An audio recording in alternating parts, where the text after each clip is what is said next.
G'day folks, welcome back to the channel. My name is Trevor and I am your one-armed bandit in the bush. In this episode I'd like to start off by firstly wishing all of you happy Thanksgiving. As you can see, Melissa's in the background here putting final touches to Thanksgiving dinner. We're actually staying in an Airbnb just outside of Delaware, and we'll be heading over to her daughter's place to join family there for Thanksgiving dinner in a little while. But firstly, I wanted to just wish all of you a very, very happy Thanksgiving, and especially to the community of Elk Mills, where myself and Ryan and Matt from Operation Boots on the Ground have been working quite diligently for probably the better part of the duration of the last 2 months, both in terms of providing relief efforts and on our last mission specifically involved in search and recovery operations. So in this episode I'll be giving you an update on what it is that we did, give you a view of where we were camped. We had our forward base operating out of Newton in North Carolina, and we were working under the auspices of Flight for Life, who were in charge of the Operation and Command Center, with our specific role being supporting primarily the SAR teams with the cadaver dogs, as well as with drone technology in terms of doing scans of the environment in which we were searching. And I'll dig into that a little bit deeper. But for now, let's take a look at what the whole environment looked like. So our specific location was here in the center of the map at the Hickory American Legion Fairgrounds. This is where our camp was set up, and the operational base was out of there. So on our first morning, getting ourselves organized, getting the trailer set up, which was our primary accommodation for Matt, Ryan and myself. On the first morning, after having gotten in pretty late on the Monday night, it was time to have a quick squiz. As you know, we always like to get Birdman up in the air just to see where we are. So here's just a little aerial view of what exactly our base looked like.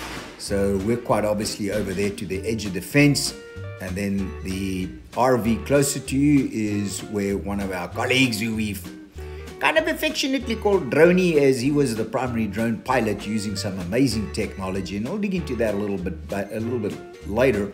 And then further across from where we were is where Flight for Life was set up. You will see the helicopter on the back of the trailer as we fly around here and get a broader view of it. But anyway, this is exactly where we were located, and then from here to location was approximately a 20-minute flight by helicopter. Alternatively, if you were going to try to get in there by vehicle, which we did a few days later after understanding exactly where it was that we were going to be working, we then got vehicles in. But you're talking about, hour 40, 2 hours drive in either direction. So that takes 4 hours out of a working day, and just really not enough to get decent search operations going. So after the third day, Matt and myself relocated closer to the area where we were working.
So there had been some members of the search and recovery team that had been out for 40 plus days already.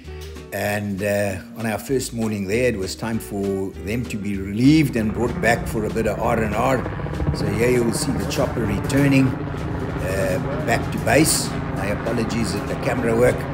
Not quite up to scratch right here, but so yes, 20-minute helicopter flight. It was remote, location that you just plain and simply could not get to either by vehicle or by foot.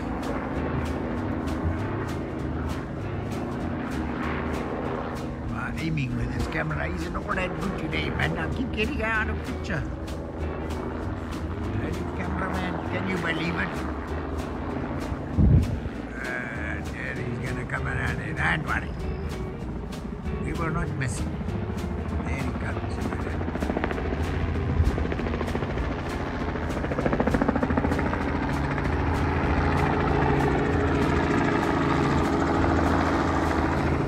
So that'll be, they've just collected some guys that are on the search and rescue team. They've been out for a couple of days. Because of the remote locations, we can't really get there by vehicle. So we'll be flying in and out on these helicopters as we assist with the search mission that we are here for with operations boots on the ground.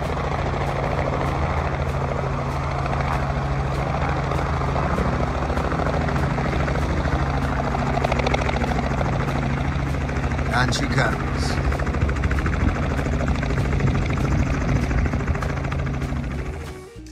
Then it was time to get on with planning that week's operation. So into the operations center we got, and in the next couple of images that I'm going to drop into this video, you will see firstly us coming together, utilizing mapping technologies, firstly to identify areas where there was a high probability of debris buildup and the possibility of people being trapped in that debris or in those locations. So once we identify probable areas where there is a collection of stuff, we would then map how to get there. In some instances, clearly there's not really roads, and you need to look at alternative technology. So you can't just rely on a standard Google or Apple Maps or any other mapping application that you may want to use that typically just shows marked roads. So here would be an example of where we had used Onyx, and this was a previous route that we needed to map once our supply route had been cut off. So here you will see the dotted red lines are indicating where we had mapped a trail that managed to get us through, in this particular instance only on side-by-sides, as the trails were very narrow. However, the mapping applications can clearly be used to look to get vehicles through. Understanding that what you're getting is not an updated version of the map that's going to show you where there is damage. Rather, it's just going to be an application that's going to give you a view of marked as well as unmarked roads that will help you build routes. You're still going to be in for surprises, as quite clearly unmarked routes are just as susceptible to damage from the storm as the marked routes were. Bearing in mind that in many cases these are trails that are not maintained throughout the course of the year. But the application still worked, still managed to get us through and still allowed us to continue supply runs as well as identifying ways of getting to remote locations where there were no marked routes that could get us there. So a very useful way of doing it, but just one such example.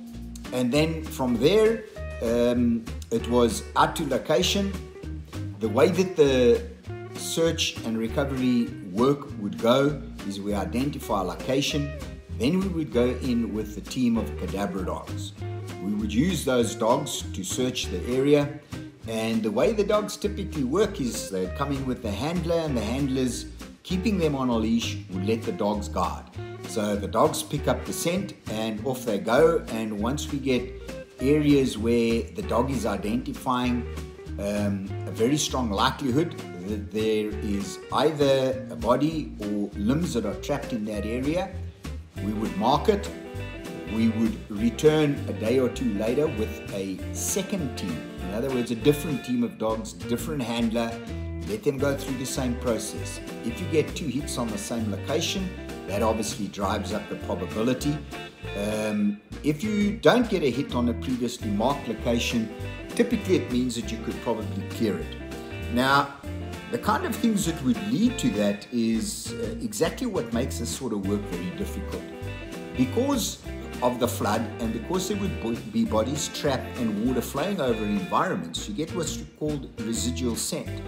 So, you know, in many areas in the riverbed, the dogs would be picking up residual scent, and it would, you know, give strong indications. But, you know, has the chance of obviously leading to a false location being identified, unless, of course, it has got a double hit.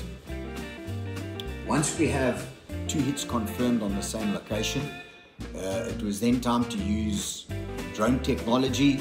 So flying a drone over the area using LiDAR, a technology that would allow you to scan and build 3D models or 3-dimensional models of the area you are scanning. We would then be able to use that imagery and embedded with other software or used on a different software platform, one could then start to unpack that 3D model to see what's inside. And because you're using multiple scan points, that just increases the likelihood that you are going to identify something, one that either looks like a limb, looks like a body. Let me just stop the description there. I think you get the general idea. This was not clean work. When you look at these debris stacks, you can imagine what happens when you are trapped in such a scenario.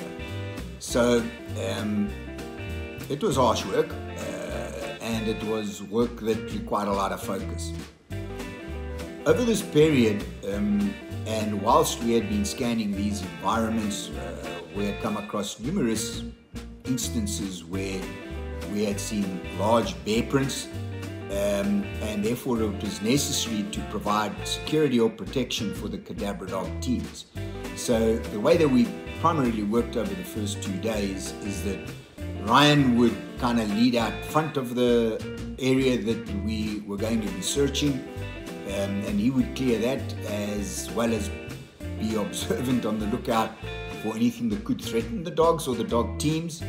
I would bring up the rear of that, doing the same thing.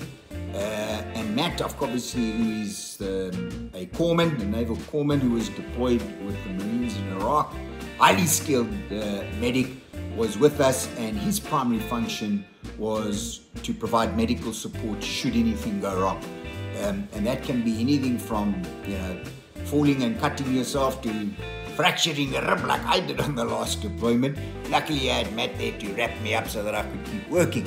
To anything a lot more serious than that. As well as, of course, Matt provided invaluable medical support to the local community and members of that community whilst we were in that area.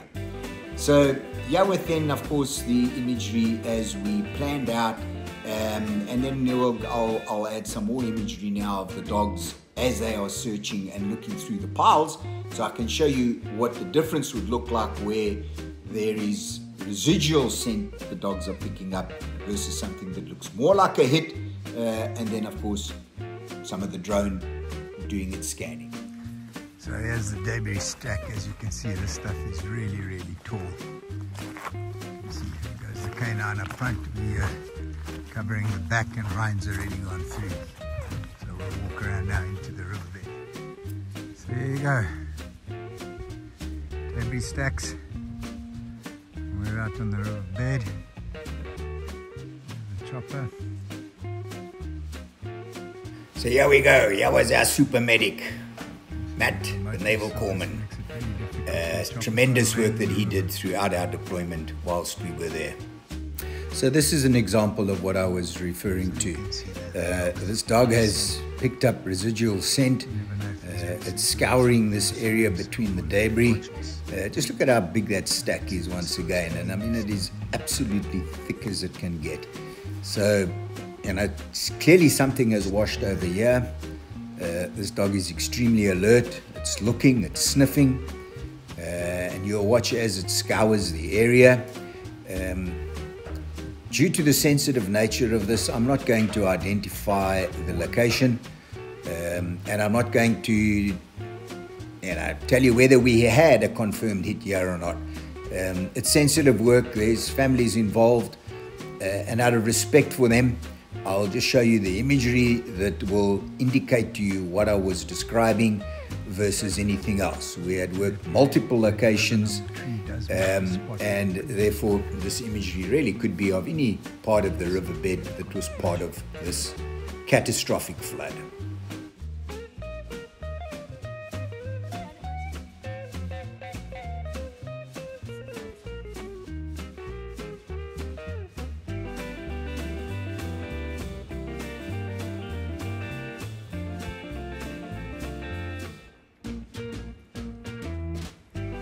So this is an example of what the dog would do if it picks up a really strong scent.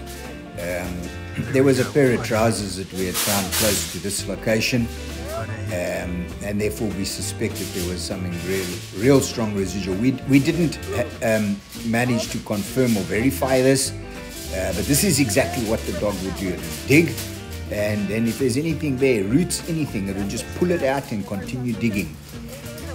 But again, as I said, so this is what happens with a confirmed hit. In this location, it was not one that we verified.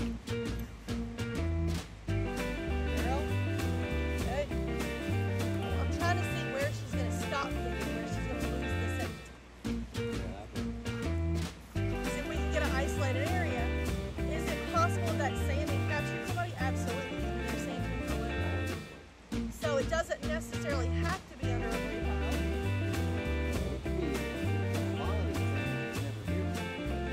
Yeah, it's all been washed out. As you look at that river flowing in the background there, I mean, that's what it was normally like. Yet, in this flood, that rose 20, 30, 40 foot higher in places than what it typically runs at. Just incredible to believe that such a river could rise up and create such damage. Find whole bodies. Given that debris that you've seen, unfortunately, what's being found are remains.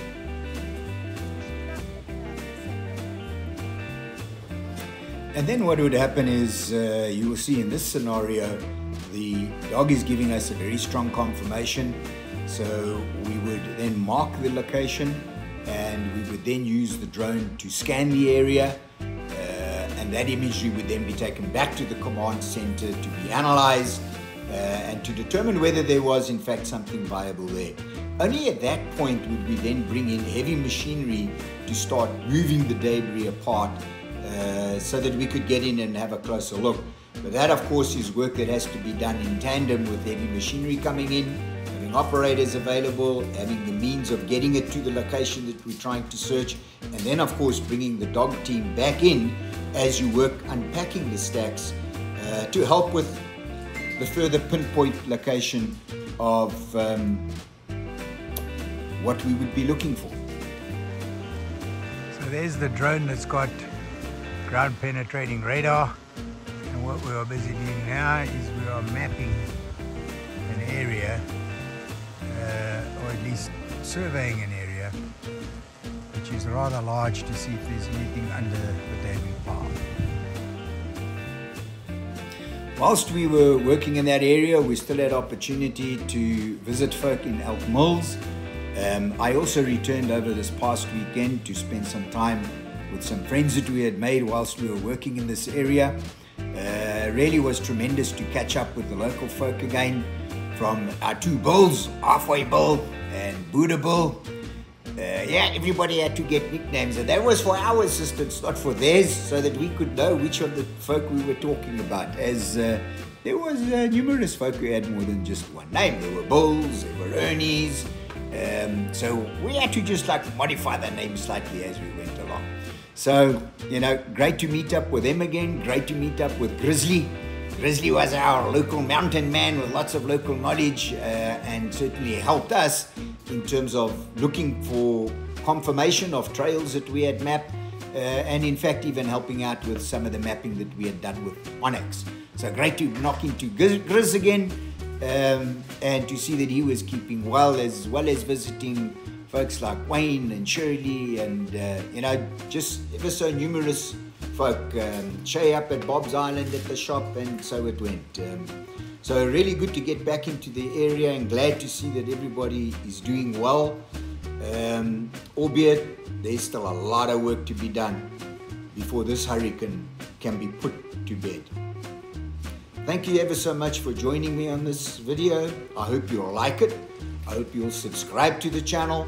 I hope that you will add comments. All of these things will help with the algorithm, will help me continue to grow this channel, which in turn helps me to spend more time participating with Operation Boots on the Ground, getting out, helping in disaster areas, and really providing the rapid kind of response that's needed to people who are in help. So stay tuned, subscribe to my channel, check out Operation Boots on the Ground in Facebook. I will put a hashtag in here as well where we will be able to link to them, and you will see us sharing a lot of imagery, of content, etc. as we work collaboratively over the course of the next months and years, providing the kind of support that is needed to folk when they are in help. Thank you once again. Like, subscribe, hit the notification button in the top right so that you don't miss out on any future content, and please remember to share, at least 1,000 of your closest friends. Look forward to seeing you on the next one, and once again, enjoy your Thanksgiving.